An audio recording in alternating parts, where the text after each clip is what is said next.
इस धार्मिक आयोजन में विद्यमान सभी श्रेष्ठ आत्माओं को मेरा प्रणाम। आज हम सब ने बहुत ही श्रद्धापूर्वक दैनिक यज्ञ का प्रतिपादन किया। आज जिस विषय पर मैं आपको कुछ बताना चाहता हूँ वह विषय है उपासना के लाभ एवं उपासना की पद्धति, benefits of meditation and methodology of meditation. मनुष्य इस संसार का सर्वश्रेष्ठ प्राणी है। ईश्वर ने मनुष्य शरीर में ऐसे यंत्र दिए हैं जो इस शरीर को अन्य शरीरों से श्रेष्ठ बना देता है। आत्मा तो सभी में है, आत्मा तो पशुओं में भी है, कीट पतंगों में भी है, छोटे छोटे जीव जंतुओं में भी है और आत्मा मनुष्य के शरीर में भी है। तो फिर मनुष्य के शरीर में विद्यमान आत्मा को सर्वश्रेष्ठ क्यों कहा जाता है, जबकि आत्माएं तो सभी समान हैं? वह सर्वश्रेष्ठ इसलिए कहा जाता है क्योंकि इस आत्मा को जो मनुष्य के शरीर में है, जो यंत्र दिए गए हैं, जो शरीर रूपी साधन दिया गया है, वह सर्वश्रेष्ठ है, वह उत्तम है। इस शरीर के अंग उपांगों में भी जो सबसे महत्वपूर्ण, जिसको हम कहेंगे most significant part of our body, which makes us superior than other species, is our intellect, जिसको वेदों में, दर्शनों में बुद्धि, प्रज्ञा, ऋतंभ्र नाम से कहा गया है।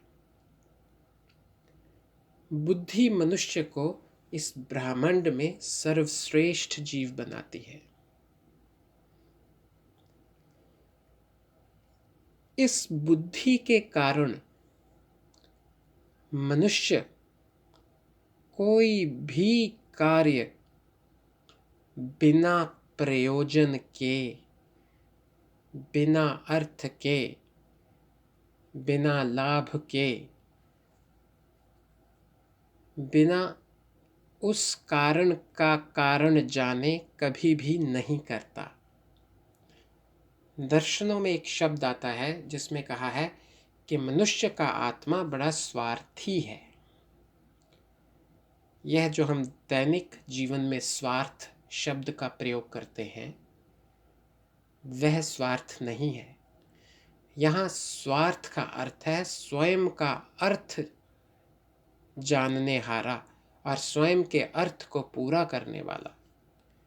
अर्थ का अर्थ यहाँ है प्रयोजन। मनुष्य बिना प्रयोजन के कोई भी कार्य नहीं करता।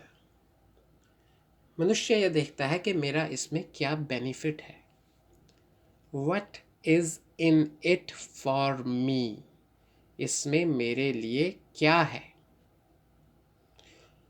हम एक बहुत साधारण सा एग्जाम्पल ले लें। अभी हम कनाडा में रहते हैं, यहाँ आजकल टोरंटो को न्यूयॉर्क बनाने पे लगे हुए हैं। यहाँ बहुत बड़े बड़े बिल्डर्स और डेवलपर्स ऊंची ऊंची इमारतें, कॉन्डोमिनियम बिल्डिंग्स बना रहे हैं।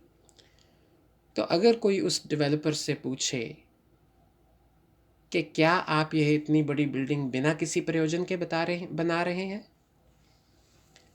आपका प्रयोजन क्या है, तो वह कहेगा कि उसका प्रयोजन एकदम क्लियर है। He knows what is in it for him. उसको पता है कि इसमें से उसको क्या लाभ होगा।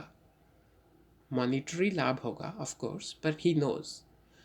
अब उस डेवलपर के यहाँ बहुत से रियल एस्टेट एजेंट्स काम करते हैं, बहुत से ब्रोकर्स काम करते हैं। आप उनको मिलिए, उनको जाके पूछिए कि अच्छा ये तो इतनी बड़ी बिल्डिंग बना रहे हैं, ये तो इसको बेचेंगे और बहुत सारा धन कमाएंगे, आप क्यों इनके साथ काम करते हैं? उसको भी अपना प्रयोजन क्लियर है। He knows that he will get some money in the form of commission from the builder. That is why he is in. That is the benefit for that person to get involved in that project.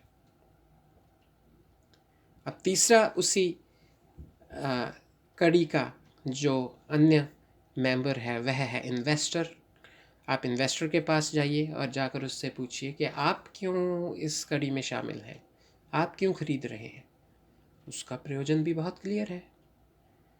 He wants to buy something pre-construction and he has strong belief that by the time it will be ready, it will appreciate in value.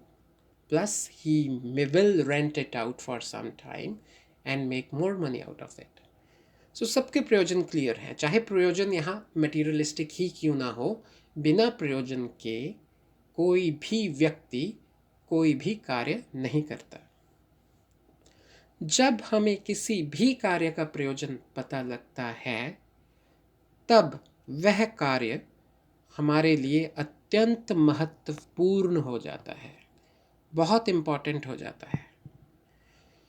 उस कार्य से अधिक important हमारे लिए और कुछ नहीं रहता। रादर मैं ये कहूँ कि प्रयोजन ही हमें कार्य को प्रायोरिटाइज करने में मदद करता है। जो कार्य में हमें ज़्यादा बेनिफिट, ज़्यादा यूज़फुल जो कार्य हमें लगता है वह हमारी लिस्ट में प्रायोरिटाइज हो जाता है, अधिक महत्वपूर्ण हो जाता है। और जब भी कोई कार्य हमारे लिए इम्पोर्टेंट हो जाता है, हमारा उस कार्य के प्रति जो इंटरेस्ट है, जो पैशन है, जो रुचि है, वह बढ़ने लगती है। प्रयोजन इम्पोर्टेंस को जन्म देता है और इम्पोर्टेंस रुचि को जन्म देती है। उस कार्य में हमारी बहुत बहुत ज़्यादा रुचि हो जाती है, बहुत ज़्यादा पैशन हो जाता है। हमें कई बार तो और कुछ दिखाई ही नहीं देता। वह रुचि हम में उस कार्य को करने के लिए श्रद्धा को उत्पन्न करती है, जिसको हम बोलते हैं डेडिकेशन, जिसको हम बोलते हैं डिवोशन। उस कार्य को करने के लिए डिवोशन और डेडिकेशन को उत्पन्न करती है। हमारी बहुत सी श्रद्धा उस कार्य के प्रति हो जाती है और फिर वही श्रद्धा किसको जन्म देती है? जिसको हम बोलते हैं प्रयास, एक्शन, एफर्ट। फिर वह अपनी पूरी शक्ति और सामर्थ्य से उस कार्य को पूरा करने में और सफलतापूर्वक पूरा करने में, सक्सेसफुली उसको अचीव करने के लिए अपना पूरा एफर्ट और प्रयास लगाता है। तो प्रयोजन जब तक क्लियर ना हो तब तक व्यक्ति कुछ नहीं करता, और जब ही उसका बेनिफिट पता लगता है तब वह चीज़ आपको इम्पॉर्टेंट लगने लगती है। और उसको जब वह चीज़ आपको इम्पॉर्टेंट लगने लगती है तो उसमें आपकी रुचि उत्पन्न होती है, और जब आपकी रुचि उस वस्तु में उत्पन्न होती है तब आपकी उसके प्रति श्रद्धा बढ़ती है, आपकी डिवोशन और डेडिकेशन बढ़ती है। और उस डेडिकेशन और डिवोशन के करते चलते हुए आप उस कार्य को पूरा करना चाहते हैं, एक्शन में आते हैं, पूरा एफर्ट लगाते हैं उस कार्य को संपन्न करने के लिए। यह एक बहुत ही यूनिवर्सल प्रिंसिपल है। इस प्रिंसिपल को आप चाहे स्पिरिचुअलिटी में इम्प्लीमेंट करें, चाहे इसको आप इस वर्ल्डली लाइफ में, जो आपकी रोज़मर्रा का जीवन है आपका, जो आपकी डेली रूटीन है, उसमें आप इसको अप्लाई करें। यह जो एक 5 कंपोनेंट्स का प्रोसेस है, यह हर जगह अप्लाई होगा। लेकिन इसमें सबसे इम्पॉर्टेंट जो पार्ट है वो फर्स्ट है, जिसको हम स्वयं का अर्थ पूरा करना, स्वयं का प्रयोजन पूरा करना, अर्थात प्रयोजन जो है उस वस्तु का जानना, यह सबसे महत्वपूर्ण कहा गया है। अगर प्रयोजन सही है तो सारा प्रोसेस ऑटोमेटिकली सही हो जाता है।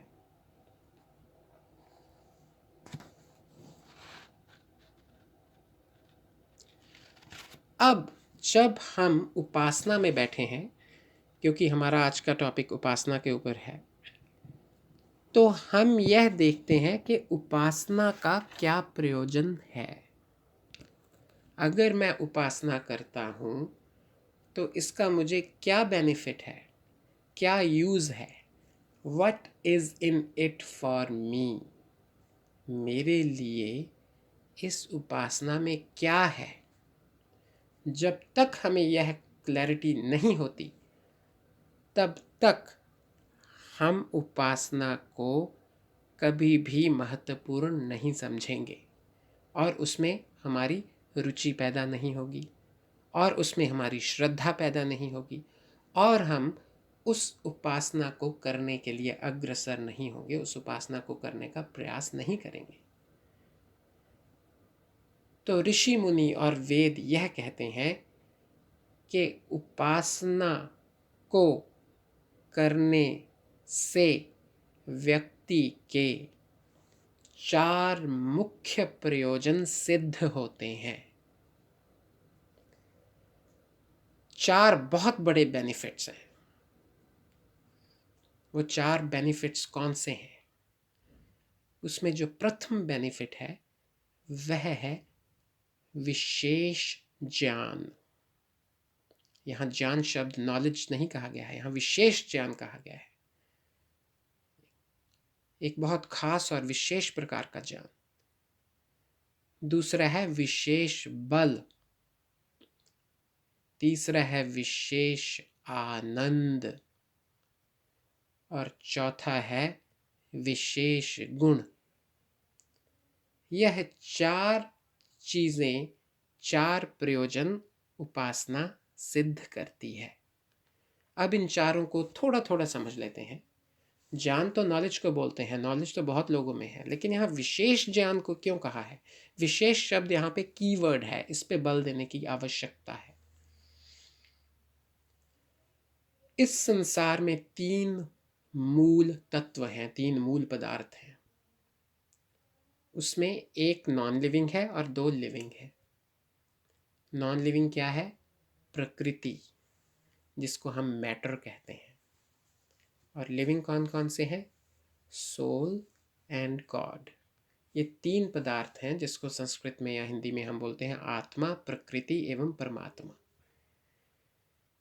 ज्यों ज्यों जिज्ञासु शुद्ध अंतःकरण से ईश्वर की उपासना करता है, त्यों त्यों उसे इन तीनों पदार्थों का विशेष ज्ञान होता है। इन तीनों पदार्थों के शुद्ध स्वरूप का, इनकी जो ट्रू नेचर है उसका विशेष ज्ञान होता है, उसके बारे में उसकी नॉलेज बढ़ती है। और यह ज्ञान उस व्यक्ति को एक बहुत ऊंचे स्तर का योगी और समस्त दुखों से छुड़ाने हारा बनता है। यह उपासना का प्रथम बेनिफिट है, प्रथम लाभ है। द्वितीय लाभ विशेष बल। बल तो आप देखते हैं यहाँ, it's a culture of gym in this country. You see every 3rd or 4th person is going to gym and people have built lots of muscles. There are so many bodybuilders. वो अपने आप को बलशाली समझते हैं और होंगे भी। लेकिन यहाँ विशेष बल का क्या अर्थ है? विशेष बल का अर्थ यहाँ शारीरिक के साथ साथ आत्मिक बल का है, द्वंद्व सहने की शक्ति का है। आपने देखा होगा कि जब हम किसी की तारीफ करते हैं, किसी की प्रेज करते हैं, या जब कोई हमारी प्रेज करता है, हमारे लिए अच्छे शब्द बोलता है, तो हमें बहुत अच्छा लगता है। लेकिन अगर इसके उलट हो जाए, कोई हमारा अपमान करे, हमारी इंसल्ट करे, क्या हम उसे भी उतनी ही खुशी से सह सकते हैं? क्या हर कोई जिम जाने वाला इतना बलशाली है कि उससे बिल्कुल भी क्रोध ना आए जब उससे उसका कोई अपमान करे या उसकी कोई हानि करे या उसे कोई दुखी करे? इसको बोलते हैं विशेष बल। अगर हम हिस्ट्री में जाएं, इवन सिखिज़्म में अगर हम देखें, तो 9वें गुरु जो थे, 10वें गुरु थे, बहुत से ऐसे एग्जाम्पल्स हैं। उनमें इतना आत्मिक बल था कि उन्होंने स्पिरिचुअलिटी की रक्षा के लिए, मानवता की रक्षा के लिए यह भी परवाह नहीं करी कि उनका जीवन बचेगा भी या नहीं बचेगा, और उन्होंने अपने प्राणों का भी त्याग किया खुशी खुशी से। वह क्यों हुआ? वह उपासना की वजह से हुआ। क्या उन दिनों में और लोग शक्तिशाली नहीं थे या बलशाली नहीं थे? लेकिन वह आत्मिक बल जो उन्हें उपासना से मिला, उसे विशेष बल कहा गया है। इन द्वंद्वों को सहने की शक्ति, इस सुख दुख, हानि लाभ, मान अपमान, जय पराजय, इन सभी को सहने की शक्ति जो मिलती है, वह उपासना से मिलती है। तीसरा जो लाभ और बेनिफिट इस उपासना का कहा गया है, वह है विशेष आनंद। एक है सुख, एक है आनंद। दोनों में जमीन आसमान का फर्क है। सुख जो है वह प्रकृति हमें देती है और कुछ दूसरी आत्माएं भी देती हैं। लेकिन जो आनंद है वह केवल और केवल उस परम पिता परमात्मा की उपासना करने से ही मिलता है।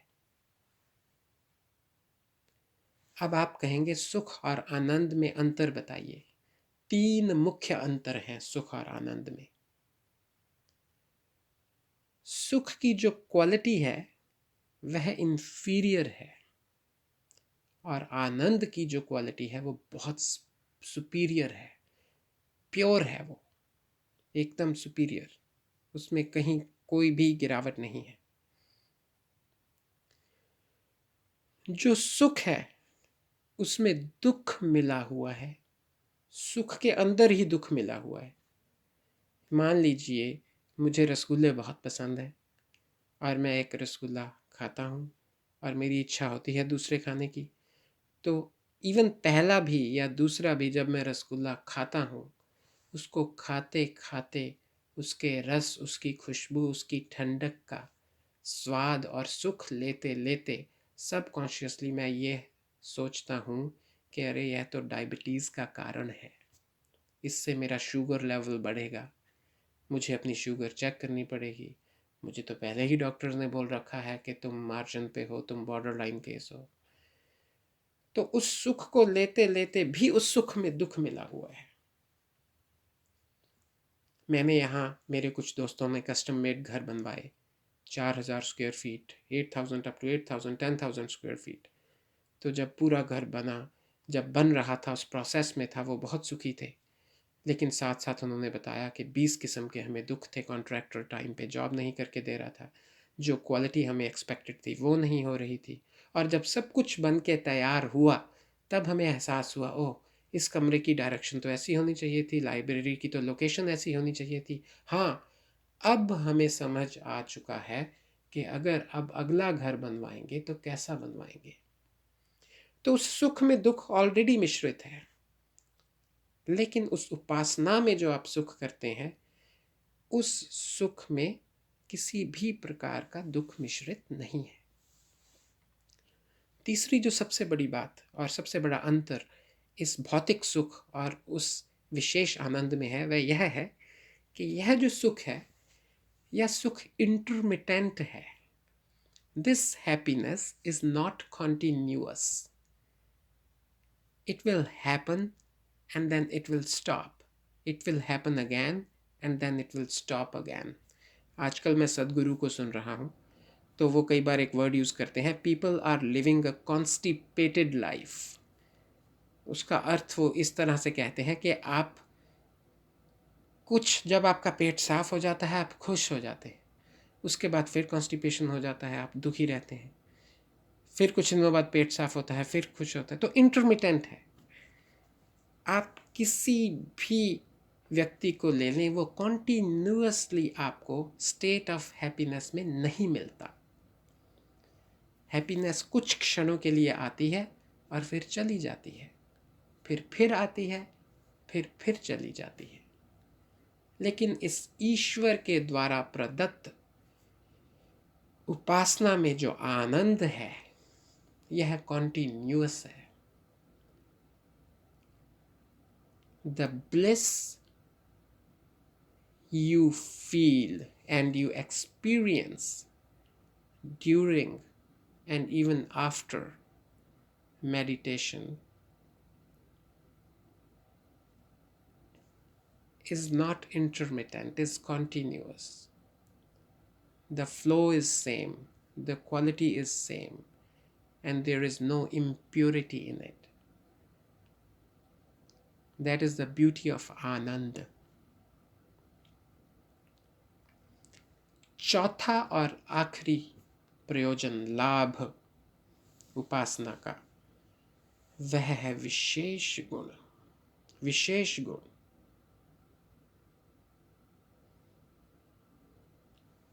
ये साधारण गुण नहीं है, यह वह गुण है जो उपासना करने से उपासक में आते हैं। किससे? उपास्य से। उपास्य कौन है? परमपिता परमात्मा। उपासक कौन है? मनुष्य। एक यहाँ पे बहुत इंपॉर्टेंट चीज़ समझने वाली यह है कि हम जब भी उपासना करते हैं तो उसके पीछे एक मोटिव है कि हमें क्या मिलेगा और उपास्य से क्या मिलेगा। हम नौकरी की उपासना करते हैं, हम पति पत्नी एक दूसरे की उपासना करते हैं, हम फ्रेंड्स एक दूसरे की उपासना करते हैं। तो उस उपासना में हमारा एक ये यूनिवर्सल मोटिव है कि जिसकी हम उपासना करते हैं हमें उससे क्या मिलेगा, कुछ मिलेगा भी कि नहीं, और कुछ मिले, यही एक उस उपासना का लक्ष्य होता है और मिलता भी है। लेकिन ध्यान रखने वाली बात यह है कि जिसकी आप उपासना करते हैं उससे आपको वही मिलता है जो उसके पास होता है। अगर आप कपड़े की दुकान पे जाते हैं तो आपको वहाँ से कपड़ा ही मिलता है, वहाँ से आपको मिठाई नहीं मिलेगी।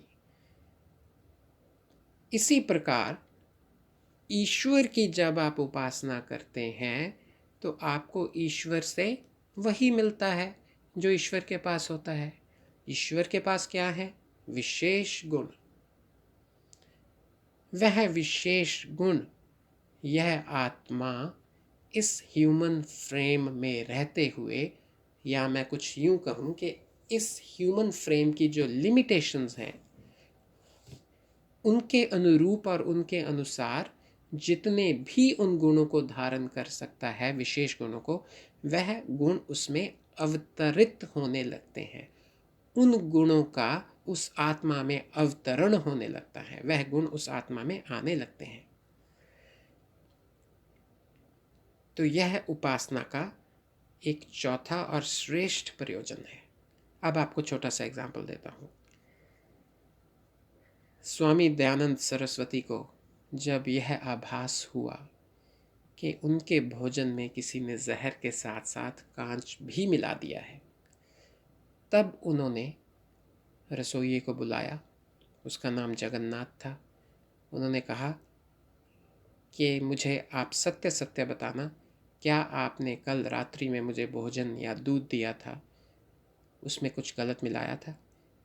क्योंकि मैंने कुछ गलत खाया है, यह मैं अपने शरीर में अब जान चुका हूँ, क्योंकि मेरे शरीर की अवस्था एकदम डिटीरियोरेट हो रही है। तो वह एकदम घबरा गया और रोने लगा और स्वामी जी के चरणों में गिरकर कहने लगा कि जी हाँ, मैंने एक कॉन्स्पिरेसी के तहत आपको दूध में पीसकर कांच दे दिया है। अब क्योंकि स्वामी जी ईश्वर के एक श्रेष्ठ उपासक थे और स्वामी जी में ईश्वर के गुण थे, इसलिए स्वामी जी के मन में उस रसोइये के प्रति द्वेष नहीं आया। ईश्वर बड़ा दयालु है और ईश्वर का उपासक भी बहुत दयालु बन जाता है। स्वामी जी ने कहा कि मेरे शरीर में इतनी शक्ति नहीं है कि मैं उठकर वह गठड़ी उठा सकूं। तुम जल्दी से वह गठड़ी मेरे पास लेकर आओ, उसे खोलो, उसमें यह 500 रुपये कुछ दक्षिणा के मेरे पास बचे हैं और तुम नेपाल से हो, तुम नेपाल भाग जाओ। यह राजा मेरे प्रति इतनी श्रद्धा और प्रेम रखता है कि जब इसको पता चलेगा कि तुमने यह दंडनीय अपराध किया है, वह तुम्हें मृत्यु दंड दे देगा। इसलिए मैं चाहता हूँ कि तुम अपने जीवन की रक्षा करो, लेकिन इस बात का एहसास रखना कि यह तुमने बहुत बड़ा एक अन्याय किया है। अभी तो मुझे जीवन में बहुत कार्य करना था, पर तुम अब बिना एक सेकंड रुके यहाँ से इस धन को लेकर भाग जाओ। यह है विशेष गुण। कितने लोगों में यह गुण आप देख सकते हैं? यह केवल ईश्वर और ईश्वर के उपासक में ही देखा जा सकता है। अब उपासना के लाभ तो हमने जान लिए, लेकिन हम यहाँ पर ईश्वर की उपासना की बात कर रहे हैं, तो इसलिए ईश्वर को जानना भी बहुत आवश्यक है कि ईश्वर क्या है, कैसा है। देखिए, संसार में दो प्रकार के पदार्थ हैं,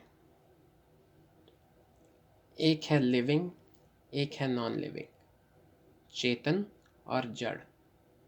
नॉन लिविंग जो पदार्थ हैं, जो नॉन लिविंग ऑब्जेक्ट्स हैं, उनको हम मैटर भी बोल देते हैं, प्रकृति भी बोल देते हैं।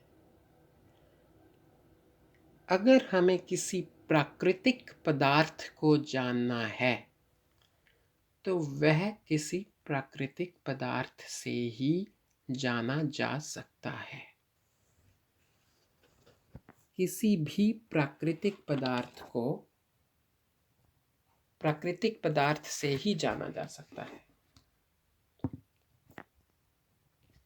जैसे हमारी जो 5 ज्ञानेंद्रियां हैं, जिनको हम 5 ट्रेडिशनल सेंसेस बोलते हैं, वह क्या है? Tongue, eyes, skin, nose and ears. और इनके काम क्या है? To taste, to see, to touch, to smell and to hear the sound. So basically these 5 traditionally recognized methods of perception or sense, that is taste, sight, touch, smell and sound, are subjects of tongue, eyes, skin, nose and ears. बेशक इनको ultimately जानने वाला वह चेतन तत्व आत्मा ही है, लेकिन यह 5 इंद्रियां जो कि जड़ है, इस शरीर का हिस्सा है, जो कि नॉन लिविंग मैटर है, वह हमें उस नॉन लिविंग मटेरियलिस्टिक सब्जेक्ट का ज्ञान करवाने में हमारी सहायता करती हैं। आपने गीता में भी सुना होगा कि इंद्रियां घोड़े हैं और आत्मा सारथी है, और जो मन है यह लगाम है। यह मन रूपी लगाम से हम उन 5 घोड़ों को यूज करके आत्मा जो है वह अपना ज्ञान अर्जित करता है, उस ज्ञान को ऑब्जॉर्व करता है। परंतु जो ईश्वर है, जो परमपिता परमात्मा है, वह इन 5 इंद्रियों का विषय नहीं है। God is first of all not non-living. God is a living being. He is a living thing, and he is a subject of a living thing. So the other unique entity which is also living but which is not God is soul. So God is subject of soul. अब यह बात बहुत general population में लोगों को हजम नहीं होती. अगर मैं किसी को कहूँ कि क्या आपको कान से दिखाई देता है, तो आप कहेंगे नहीं, कान से कभी भी दिखाई नहीं दे सकता, क्योंकि कान का तो देखना विषय ही नहीं है. Sight is not a subject of ear. Therefore, it is not possible to see through ear. ये तो बिल्कुल समझ आता है. लेकिन अगर यह किसी को कहा जाए कि you cannot see, taste, touch, hear or smell God because God is not subject of these five senses or sense organs, तो यह आपको समझ में आना थोड़ा कठिन हो जाता है. पर यह उतना ही सरल है जितना सरल कान से दिखाई ना देना, आँख से सुनाई ना देना, नाक से दिखाई ना देना. इतना ही सरल यह भी है कि इन 5 इंद्रियों से ईश्वर का आभास नहीं हो सकता. ईश्वर एक नॉन मैटीरियल चेतन तत्व है. उसका ग्रहण भी नॉन मैटीरियल चेतन तत्व से ही हो सकता है. अब इसमें एक और बहुत महत्वपूर्ण बात है. कुछ लोग यह कहते हैं कि अगर ईश्वर आत्मा का विषय है, if God is a subject of soul, then why can not we realise और experience God because we are souls. If sight is a subject of eye and I can see with my eyes, then why can't I experience God with my soul when God is a subject of soul? और ये बिल्कुल वाजिब और बिल्कुल जिसको बोलते हैं logical question है, लॉजिकल डाउट है. तो इसका समाधान ऋषि मुनि इस प्रकार करते हैं कि even for an eye to see, there are some other conditions required. Those conditions are that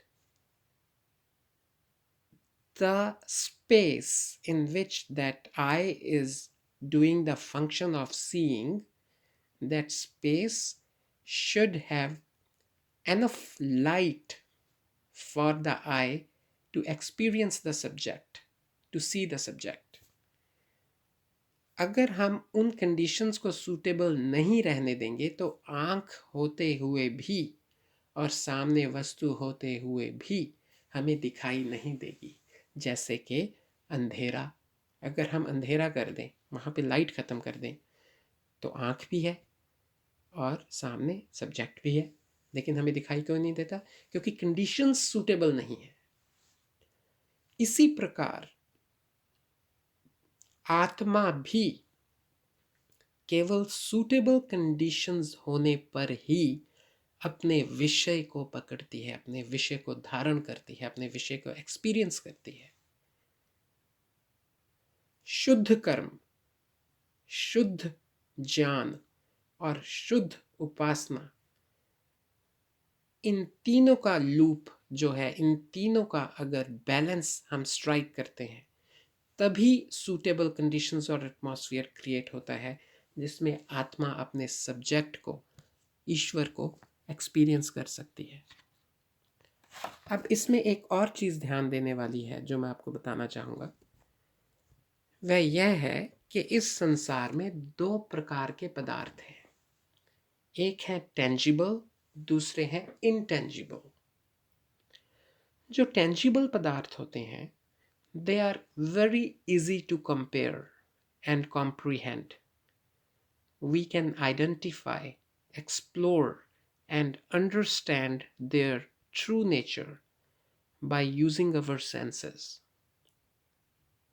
We can also use other tangible objects or things to give examples to make someone understand about any other tangible object. For example, if someone haven't seen an orange before, तो हम उसको क्या कहेंगे कि orange is something which looks like lemon, but it is little bit bigger than lemon. Shape is almost same, but it is little bit sweeter than lemon. Lemon is more citrus. तो हम कुछ ना कुछ और पदार्थों को लेकर उसकी उपमा देकर, उसका उदाहरण देकर उस टेंजिबल सब्जेक्ट को समझने या समझाने का प्रयास कर सकते हैं। पर ईश्वर के केस में क्या है कि ईश्वर इनकम्पेरेबल है, मैचलेस है, अनुपम है।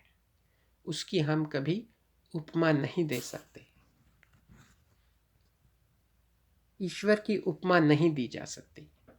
एक बहुत अच्छा भजन किसी कवि ने कहा है,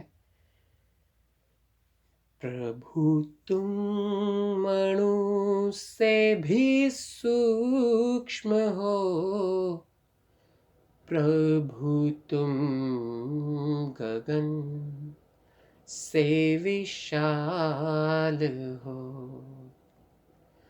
मैं मिसाल दूं तुम्हें कौन सी, मैं मिसाल दूं तुम्हें कौन सी, दुनिया में तुम बेमिसाल हो, प्रभु तुम अणु से भी सूक्ष्म हो, प्रभु तुम गगन से विशाल हो। मैं मिसाल दूं तुम्हें कौन सी, दुनिया में तुम बेमिसाल हो। ईश्वर के तो कंपैरिजन में कोई और वस्तु भी नहीं है, उसे अनुपम कहा गया है। उसकी उपमा नहीं दी जा सकती क्योंकि वह इनकम्पेरेबल है, वह मैचलेस है, उसका किसी के साथ मैच नहीं है। तो ऐसा जो कोई सब्जेक्ट है जो इंटेंजिबल है, you can only understand the true nature of that object by understanding the characteristics or properties of that object. Our books of philosophy or Vedas give many examples where they try to prove that object itself is not a different entity than its properties. The combination of all the properties is itself that object. Properties या characteristics को हम गुण बोलते हैं, और जिसमें वो सभी गुण होते हैं, जिसके वो गुण होते हैं, उसे हम गुणी बोलते हैं। गुणों के समुदाय को ही गुणी कहते हैं। गुणी और गुण दो अलग अलग वस्तुएं नहीं हैं। जब हम किसी इंटेंजिबल ऑब्जेक्ट की बात करते हैं, किसी इंटेंजिबल वस्तु की बात करते हैं, जैसे ईश्वर है जो कि इन इंद्रियों से दिखाई नहीं देता, जो कि इतना आसान नहीं है समझना, तो उससे उसके गुणों के द्वारा ही पकड़ा जा सकता है, उससे उसके गुणों के द्वारा ही समझा जा सकता है। ज्यों ज्यों हम गुणों को समझते हैं, त्यों त्यों हम उस परमपिता परमात्मा को, उस गुणी को समझते जाते हैं। तो यह उसको जानने की एक विधि है। अब हम आते हैं उपासना पे। यह इसलिए बैकग्राउंड में ज़रूरी था ताकि हमें यह ज्ञान हो कि ईश्वर का सच्चा स्वरूप कैसा है, ईश्वर किस चीज़ का विषय है, ईश्वर को इस शरीर से पकड़ा जाता है या आत्मा से समझा जाता है? ये बहुत इंपॉर्टेंट है जानना। अब हम बात करेंगे उपासना की मेथडोलॉजी की। उपासना का प्रोसीजर क्या है? उपासना के लाभ हमें समझ आ गए। उपासना किसकी करनी चाहिए उस सब्जेक्ट पे भी हमने कुछ चर्चा की, कुछ उस पे मंथन किया। लेकिन अब उपासना है क्या, यह समझना बहुत ज़रूरी है। उप मतलब पास, आसन मतलब बैठना, उपनयन मतलब चश्मा, जो आप आंखों पे चश्मा लगाते हैं, ग्लासेस लगाते हैं, इसको संस्कृत में बोलते हैं उपनयन। उप मतलब पास, नयन मतलब आंखें, आंखों के जो पास है वह है उपनयन। और ईश्वर के जो पास है उपासना, ईश्वर के पास बैठकर उसके साथ कम्युनिकेट करने की विधि को उपासना कहते हैं। उपासना की जो एक सबसे महत्वपूर्ण टाइप है, एक सबसे महत्वपूर्ण विधि है, वह है जप। जप किसको कहते हैं यह समझना बहुत ज़रूरी है। अब जप के 3 कंपोनेंट्स हैं। देयर आर 3 कंपोनेंट्स ऑफ जप। द फर्स्ट कंपोनेंट इज किसी एक मंत्र या शब्द का उच्चारण या उस पर विचार। जो प्रारंभिक योगी है या प्रारंभिक उपासना करने वाला है, प्रैक्टिशनर है, जो बिगिनर है, उसके लिए कहा गया है कि वह बोलकर करे, जिसको बोलते हैं वाचनिक। उपासना 2 प्रकार से की जा सकती है, वाचनिक और मानसिक। एक बोलकर, दूसरी मन में विचार करके।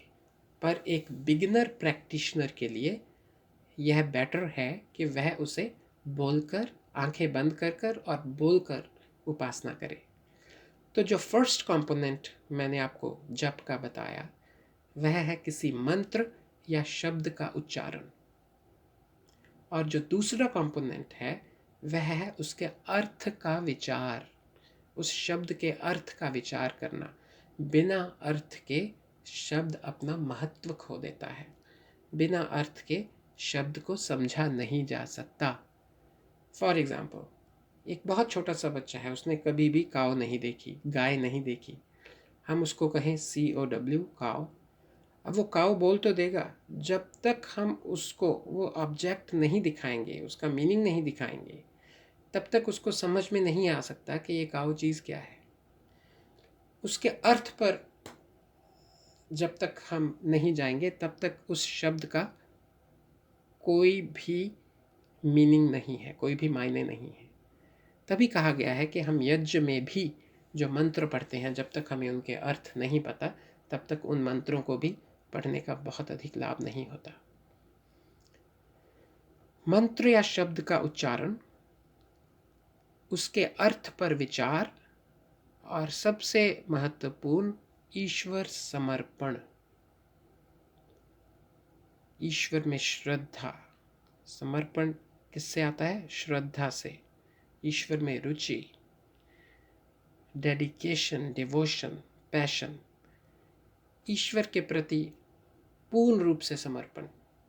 हमारे एक स्वामी जी बहुत अच्छा उदाहरण दिया करते थे कि बहुत पहले जब चंबल में हमारे डाकू हुआ करते थे, मध्य प्रदेश का एरिया है शायद वो, तो वहाँ पर जब वह सरेंडर करते थे, पूर्ण समर्पण करते थे पुलिस के आगे या लॉ इन्फोर्समेंट के आगे, तो उसका अर्थ यह होता था कि now we will live rest of our life according to the rules and regulations prescribed by you.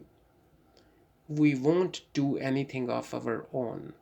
We will always follow the instructions, rules, and regulations given by you, and we will always follow the discipline. और यही समर्पण जप में साधक को करना चाहिए। बिना समर्पण भाव से किया हुआ जप बिना समर्पण भाव के की हुई उपासना व्यर्थ ही जाती है। जब आप उस मंत्र या शब्द का अर्थ सहित पाठ करते हैं, तब आपको साथ साथ ईश्वर के प्रति श्रद्धा और समर्पण भी रखना होता है। यह उपासना की विधि है। तो आज हम ईश्वर के मुख्य नाम ओम, जिसको प्रणव भी कहा गया है, उससे लेकर ईश्वर की उपासना करेंगे। ओम के बहुत सारे अर्थ वेदों में दिए गए हैं। सत्यार्थ प्रकाश में उसके प्रथम समोल्लास में महर्षि दयानंद सरस्वती ने ओम शब्द के 100 अर्थों के बारे में बताया है। लेकिन आज मैं आपको ओम शब्द के 5 अर्थ बताऊंगा, क्योंकि जब भी हम जप करते हैं, जैसे मैंने आपको पहले बताया, उपासना में बिना अर्थ के शब्द का कोई मायने नहीं है। तो ओम शब्द के 5 अर्थ मैं आपको बताऊंगा। प्रथम अर्थ जो है वह है रक्षण, अर्थात रक्षा करने वाला। वह ओम है, वह जो परम पिता परमात्मा है, वह सबकी सब प्रकार से पूर्ण रूप से रक्षा करता है। लेकिन हम उसकी रक्षा को कई बार टेक फॉर गारंटेड ले लेते हैं। Distance of sun from earth, percentage of oxygen in air, deposits of minerals in the crust of earth, the exact gravitational force that is 9.8 metre पर सेकेंड स्क्वायर, जो भी जिससे अर्थ हमें खींचती है। तो ये सब कुछ इतना टेक्निकली करेक्ट है और इतना इंटेलिजेंटली इसको बनाया गया है कि हम इस पर कभी चिंतन ही नहीं करते, ध्यान ही नहीं करते कि ये किसने बनाया है, कैसे बनाया है। और अगर ये थोड़ा सा भी कम ज़्यादा हो जाए, अगर ग्रेविटेशनल फोर्स थोड़ी सी कम हो जाए तो एक्सीडेंट्स 10 गुना हो जाए। थोड़ी सी ज़्यादा हो जाए तो इतनी एनर्जी लगे कि व्यक्ति खुद को चलना ही मुश्किल हो जाए। और अगर सन की जो अर्थ से डिस्टेंस है वो थोड़ा बहुत भी कम ज़्यादा हो जाए तो यहाँ पर लाइफ पॉसिबल ही नहीं है। तो ईश्वर के जो रक्षा करने के तरीके हैं, जो रक्षा ईश्वर करता है, वह बहुत विशेष प्रकार की रक्षा है, इसलिए उसे सर्व रक्षक कहा गया है। दूसरा ओम का अर्थ है गति। तत् एजति तन्ना एजति तद दूरे तदुअंतिके, ईशोपनिषद का यह मंत्र है, छठा मंत्र है शायद। इसमें कहा है कि वह परमपिता परमात्मा बहुत तेज भागता है, लेकिन उसी के साथ कहा है तन्ना एजति, कि वह परमपिता परमात्मा भागता ही नहीं है। अर्थात जहाँ पर उससे भागकर जाना है वहाँ तो वह ऑलरेडी विराजमान है। तो ईश्वर की गति का यहाँ यह अर्थ है कि ईश्वर तो सर्वव्यापक है। तद दूरे तदु अंतिके, वह बहुत दूर है लेकिन वह अंदर भी है, वह बहुत समीप और बहुत पास भी है। आप देखिए आपके शरीर की जो गति है, आपको पता है आप जब भागते हैं तो कितना तेज़ भाग सकते हैं, और अगर आप बाय एयर कहीं जाते हैं तो आपकी गति बहुत बढ़ जाती है। अब एरोप्लेन से भी ज़्यादा तेज़ गति आपके मन की है। आप यहाँ बैठे बैठे जिस भी कंट्री में गए हैं, आंखें बंद करके सोचिए, आपका मन आपको वहाँ ले जाएगा, 1 सेकंड में ले जाएगा, इवन फ्रैक्शन ऑफ सेकंड्स में ले जाएगा। तो आपके मन की जो गति है वह प्लेन से भी अधिक है, लेकिन जो ईश्वर की गति है उससे अधिक गतिवान कोई नहीं है, क्योंकि आपका मन जहाँ आपको लेकर जाएगा, ईश्वर वहाँ ऑलरेडी पहुँच चुका है। पहुँच क्या चुका है? ऑलरेडी वहाँ पर है। तो यह ओम का दूसरा अर्थ है, गतिवान, गति। तीसरा अर्थ है कांति, जिसको बोलते हैं ग्लोरी, जिसको बोलते हैं तेज, ओज। कई लोग ऑरा बोलते हैं। अब मुझे इंग्लिश में बहुत ज़्यादा इसके अर्थ नहीं पता। वह ईश्वर का गुण है। तो ईश्वर क्योंकि एक इनटेंजिबल नॉन मटेरियलिस्टिक पदार्थ है, इसलिए यहाँ हम ज्ञान रूपी प्रकाश की बात करेंगे।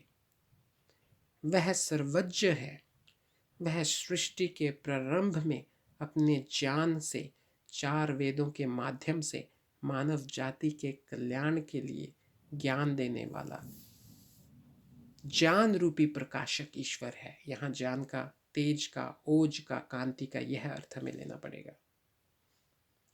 चौथा अर्थ ओम का है प्रीति। वह समस्त जीव मात्र से प्रीति करता है।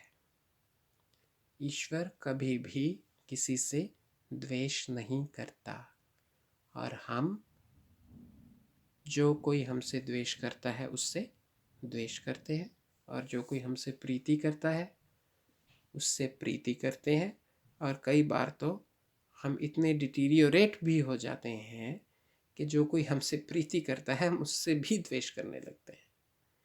लेकिन ईश्वर का यह एक यूनिवर्सल प्रिंसिपल है, ईश्वर सबसे प्रीति करता है, ईश्वर किसी से द्वेष नहीं करता। आप कहेंगे एग्जाम्पल दीजिए, बहुत सिंपल एग्जाम्पल है। इस संसार में कितने लोग हैं जो ईश्वर को नहीं मानते, जो कहते हैं कि हम तो ईश्वर को जानते ही नहीं, मानते ही नहीं, ईश्वर है भी या नहीं हमें नहीं पता। और यही नहीं, बहुत से लोग ऐसे हैं जो ईश्वर को गालियां देते हैं, ईश्वर को बुरा भला कहते हैं, ईश्वर का, अपनी ओर से ईश्वर का अपमान करने का प्रयास करते हैं। तो क्या कभी ईश्वर उनकी ऑक्सीजन बंद करता है? क्या आपने कभी देखा है कि उस कंट्री में, उस सिटी में, या उस एक स्पेसिफिक जियोग्राफिकल रीजन में लोग ईश्वर को ना मानने वाले थे, इसलिए वहाँ पे ऑक्सीजन की मात्रा ईश्वर ने एयर में से कम कर दी और लोग सारे मर गए? नहीं, ईश्वर कभी किसी से द्वेष नहीं करता। पांचवा ईश्वर का जो गुण है वह है तृप्ति। तृप्ति, जो कोई भी ईश्वर के सानिध्य में जाता है, ईश्वर की कंपनी में जाता है, वह ईश्वर उसे पूर्ण रूप से तृप्त कर देता है। यह ईश्वर का पांचवा गुण है।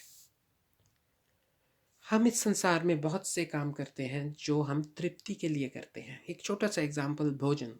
कई बार हमें अपना बहुत फेवरेट और बहुत मनपसंद खाना मिलता है और वो बना भी बहुत अच्छा होता है, और जो सर्वर है वो हमें कई बार कहता है कि आप और लेंगे। हम कहते हैं अभी नहीं, मैंने तो पेट भर के अच्छी तरह खा लिया और मेरी तो तृप्ति हो गई। अब आप सबको तो पता है कि वह तृप्ति कितनी लॉन्ग लास्टिंग है। कुछ लोगों की 3 घंटे चलती है, कुछ की 4, कुछ की 5, कुछ जिनका मेटाबॉलिज्म थोड़ा कमज़ोर है बेचारों की, उनकी 6-7 घंटे चल जाती होगी वो तृप्ति। बस इस संसार की सभी जो तृप्तियां हैं यह पूर्ण नहीं है, यह तृप्तियां टेम्परेरी हैं। लेकिन उस ईश्वर में एक ऐसा गुण है कि जो कोई उसके सानिध्य में जाता है, उससे मित्रता करता है, उससे कम्युनिकेट करता है, उससे संबंध स्थापित करता है, उसको वह ईश्वर पूर्ण रूप से तृप्त कर देता है। योग दर्शन के भाष्यकार व्यास ऋषि ने एक बहुत अच्छा वाक्य भी नहीं है तो शब्दों में कहा है कि जब कोई ईश्वर का सानिध्य प्राप्त कर कर ईश्वर को जान लेता है, ईश्वर के दर्शन कर लेता है, ईश्वर को अच्छी तरह से समझ लेता है, वह फिर कहता है प्राप्तम प्रापणीयम, पाना था सो पा लिया। अब मैं तृप्त हो चुका हूँ, अब कुछ भी बाकी ना बचा, अब मुझे और कुछ नहीं चाहिए। लेकिन इस संसार में जिसको हम तृप्ति बोलते हैं उसको पाकर हर कोई बोलता है अल्पम अस्ति, अल्प है, थोड़ा है, थोड़े की ज़रूरत है। एक गाना भी है ऐसा कुछ, शायद गज़ल है, थोड़ा है, थोड़े की ज़रूरत है। उसमें कभी भी आपको पूर्ण रूप से तृप्ति नहीं मिलती। केवल और केवल ईश्वर का ही एक गुण है तृप्ति, तृप्त कर देने वाला, तृप्ति देने वाला।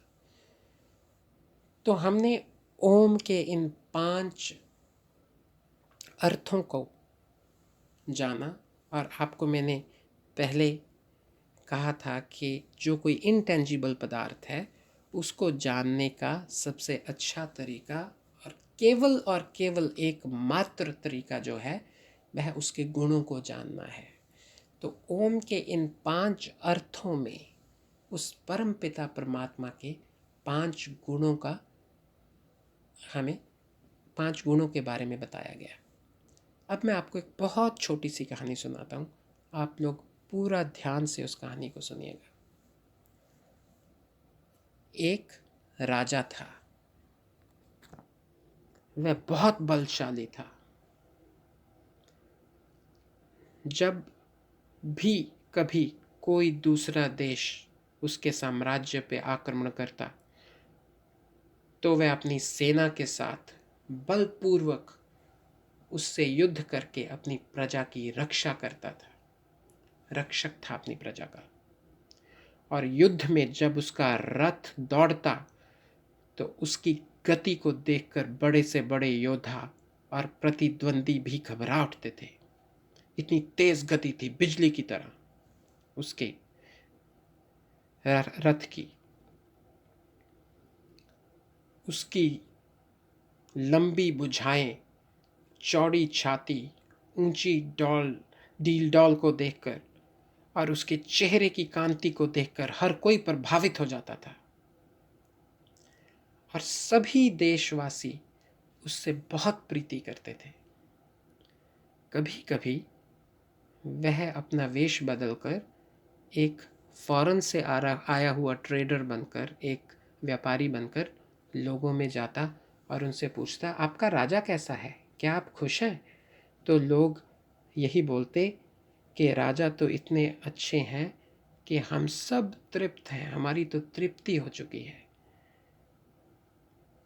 अब इसको the stacking method of memorising बोलते हैं। जो मैंने आपको छोटी सी कहानी सुनाई है, यह कहानी मैं इस साल मतलब यह टेक्निक मैं इस साल इंडिया में सीख के आया हूँ।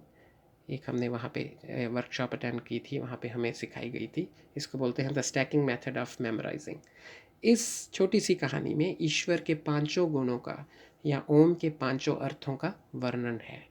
राजा रक्षा करता था, उसके रथ की गति बहुत तेज थी, उसके चेहरे की कांति देखते ही बनती थी, उसके राज्य में सारी प्रजा उससे प्रीति करती थी और वह भी प्रजा से प्रीति करता था, और उसके राज्य में सभी रहने वाले तृप्त थे। यह है 5 शब्द जिनके लिए आपको यह कहानी सुनाई। अब मैं उम्मीद करता हूँ कि आपको यह पांचों अर्थ याद रहेंगे। और अब जब आप ओम का उच्चारण करने के लिए बैठेंगे, ईश्वर का जप करने के लिए बैठेंगे, तब आप पूरी श्रद्धा से लंबा श्वास भर के जब ओम का उच्चारण करेंगे तो इनमें से कुछ लोग सिर्फ एक बार में एक पूरे सेट में, जैसे आप 21 बार या 31 टाइम्स या 11 टाइम्स ओम का उच्चारण करते हैं, तो एक ही गुण पर चिंतन करते हैं, केवल एक ही गुण को लेकर चलते हैं, केवल प्रीति के बारे में ही सोचते हैं, केवल ज्ञान रूपी प्रकाशक उस कांति के बारे में ही सोचते हैं, विचार करते हैं। तो ये आप पे डिपेंड करता है, आप किसी एक को लीजिए, 2 को लीजिए और उस पर चिंतन करते जाइए, लेकिन उस पर चिंतन करते हुए ईश्वर के प्रति अपनी पूरी श्रद्धा, पूरा विश्वास, पूरा प्रेम, पूरी डिवोशन और डेडिकेशन रखिए और ईश्वर के प्रति अपना पूर्ण समर्पण रखिए।